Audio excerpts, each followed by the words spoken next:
Okay, so the term popufur is a cringy one. You don't like it, I don't like it, we all hate it. But why are there so many people wary, or so many people that exhibit displeasure towards popular members in the fandom? There's tons of other groups and fandoms that have fans of large creators and people within their groups, and they don't seem to hate their popular members as much as the furries do. So why is it that furries express such displeasure towards popular members of their fandom? Or is this just a completely made up internet thing? Well, in this week's video, I want to break down some reasons why some furries seem to have a bit or a lot of animosity towards popular furs or popufurs.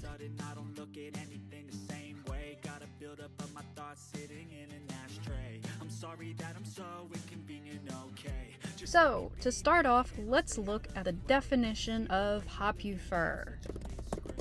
And if you go to Google and look up the term popufur, it is a made-up word within the furry fandom that is a kind of smashing together of the terms popular and furry. Thus, you get popufur. It is furry speech or a furry slang term to mean a popular person, normally a furry artist, fursuiter, or content creator within the furry fandom. So, now that you know what the term means, in case you are a new member of the fandom stumbling upon this, or an outsider of the fandom, that is what popufur means. Now, there are a ton of reasons why these people are liked. After all, they wouldn't be popular if they weren't. They could bring value to the fandom through some content like YouTube, or they could post and share tutorials on how to make fursuits, like myself. They could be a musician, an educator, a scientist, a statistician within the fandom trying to collect and create data about furries. Or they could be a fursuit maker that is well liked for their style or their suits in general. They could be an artist with a unique and beautiful art style that has gained notoriety and popularity online, and so on. The reasons why they are liked are pretty much limitless, and each person probably has their own individual reason for liking that popular furry. But this video isn't going to be focusing on why these furries are liked. Instead, this video is going to focus on recent drama in the fandom and why so many members have become a bit more wary of popular members within our group. Naturally, as all groups of people do, you are going to have members of said subgroups that will hit mainstream media. This means these folks are going to quickly become the quote-unquote representation of the fandom. And this is a lot of weight for such a small number of members to carry, and it is almost unfair. They are shoved under a microscope and constantly scrutinized for everything they say and do. They're bound to fail at some point, right? Well, yes and no. And there's good and bad members in literally everything. This includes popular people and unpopular people alike in every type of fandom. One reason that might make other members of the fandom wary is when these popular furs are called out for nasty behavior that is pretty much unrepresentative of the fandom as a whole. A lot of furs dislike popular furries because they generally are the negative representation of the fandom, at least to the outside world. And of course, this isn't all popular furries, this is some furries. And unfortunately, because these members have seen one popular furry be representative in a negative manner, they unfortunately might lump all popular furries as being negative representations of our fandom. And we have already gone through the ringer online basically, with many other subgroups hating the furry fandom. Just go on Reddit and go on a meme page one day, or look at all the trolls just on my pages alone. I have an archive of over, 200 comments just from the year 2022 of hate speech, trolling, things like that. We are weird as a group, and the outside world definitely thinks this. So when they have a bad feeling or thought about us, and a popular member of our group confirms that bad thought or feeling, it makes it almost next to impossible for them to now have their minds changed. Popular members are almost like celebrities or politicians. Everything they say and do is now public, and given enough time, someone will literally go back 10 years and find shitty, nasty things about these members and then try to call them out, or if they slip up and say the wrong thing once, they're basically dead to that person, which this could result in negative opinions about popular furries. It is literally impossible for someone to be perfect 100% of the time. And how you react and make up for your mistake is what makes you a good or a bad person. And I'll talk about that a little bit later in this video. But they have to attempt to be the best versions of themselves 100% of the time,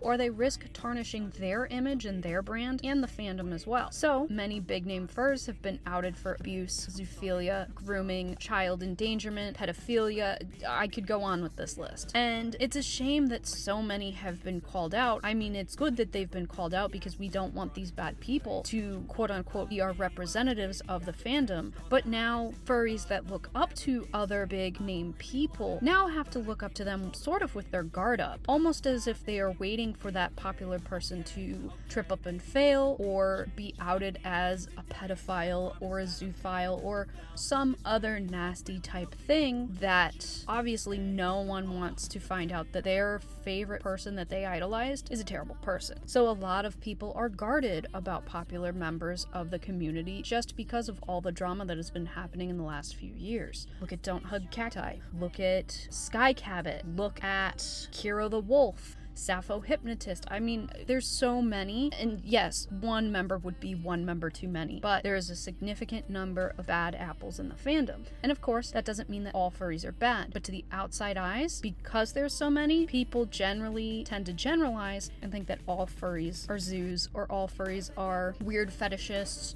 or that they are abusive or pedophiles, or whatever negative representation that they have of the fandom. They think that everyone within that group is like that. And now, this is not calling out people who make genuine mistakes. No, we all know that people are human. All people are capable of mistakes. Mistakes happen. But a mistake is not being a zoophile. A mistake is not grooming underage children knowingly through social media. Those are character flaws. Those are not mistakes. Mistakes is when you are angry one day and you call someone a shithead or something like that, when you were just angry and needed to blow off steam, but it was directed at a person that the comment was completely unwarranted, and you later on apologize. Or if you accidentally say something that could be perceived as racist or transphobic or homophobic, and you didn't mean it, and you genuinely didn't know, and then you were educated on why it was wrong, made an apology, corrected your mistake, and then in the future you use the correct either terminology or you avoid using the slur or whatever it might be, that's a mistake. That's showing that you are capable of learning and improving, because obviously everyone can't know everything all at once, so we all are going to make some sort of mistake at some point. But being educated and then using that knowledge to be a better person is good. Having character flaws like a pedophile or a zoophile, that's not a mistake. That's terrible.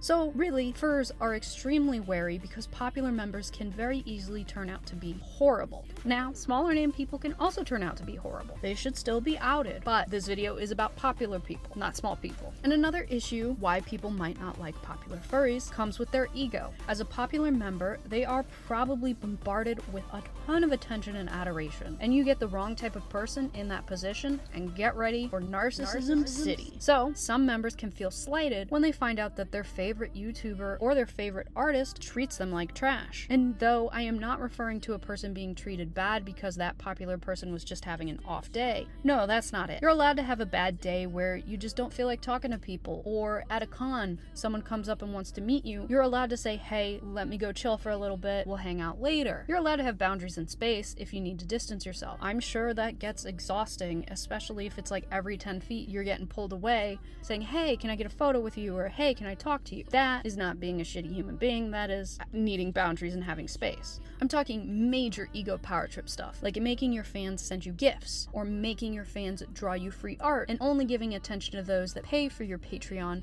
or give you money, or something like that. That's what I'm talking about, where these people, these individuals, take advantage of their fans for nefarious reasons. And it can be incredibly disheartening when you realize that a fur's real-life persona is different than their online one. And this can make people wary of ever approaching another popular member of the fandom again. One bad experience will spoil the rest of the experiences for some people. And they're allowed to feel that way. I get it. I would be really upset if my favorite people did that to me. And they may generalize that all big name people are like that they're all narcissists, they're all self-centered, their egos are huge. And yeah, many are, but I know that not every single person is. It's just that very loud minority gets more attention than the quiet majority. Self-absorption attention is not attractive. And if you're someone who is gaining popularity, remember to be humble and appreciative. You will literally stand out of the crowd in a positive way. Seriously, do it. And you will do so by putting in literally zero extra effort. It does not take much to be a humble, positive, decent person. Don't let your ego get in the way, and I promise you, you will go far. The reason other furs might not like popular furries might be due to more personal issues. And I want to react to this and say, the more popular a person gets, the less likely they will be able to respond to every single comment they get. I am not a big name fursuit maker, nor am I a big name content creator, and I already can barely keep up with my comments. So for some furs, if the popular person that they're commenting on doesn't respond to them, they take it personally, and I can't imagine responding to hundreds of comments a day. I'd literally get nothing else done.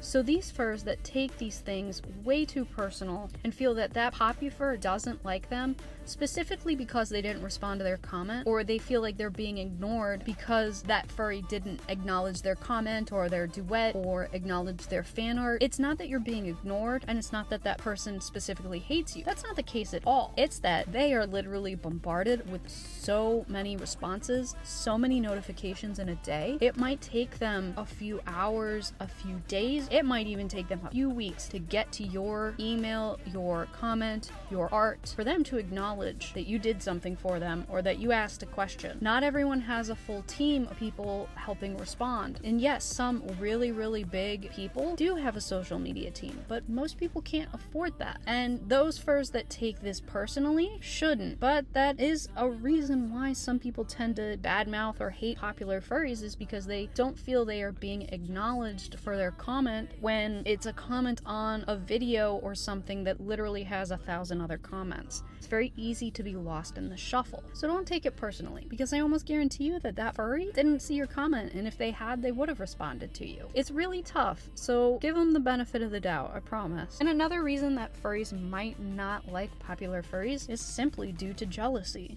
Though you should not ever do anything with the sole intention of getting popular, it still can be easy to get jealous of other people that have success. Some other furries want to feel loved and adored by hundreds, if not thousands, of other members of the fandom. They may see dollar signs from the income earning potential of being a popular content creator. They may want to jumpstart their art career. They may want to be a household name fursuit maker. They may want to have millions of views on their YouTube channel. And when they see others getting the amount of fame that they so greatly desire, they may badmouth or talk down about that person because they feel jealous that that one content creator has gained success and they have not. Others might just want an ego stroking or a power trip. And almost all of these people that are jealous will try to badmouth and cut down the other popular people as a form of venting or resentment that they themselves were never able to achieve or reach the same level of popularity as the person they are slandering. So there are legitimate and illegitimate reasons that some furs don't like popular members of the fandom. Really, liking or disliking popular members comes down to personal preference, because really all members of the fandom have potential to be really good or really bad.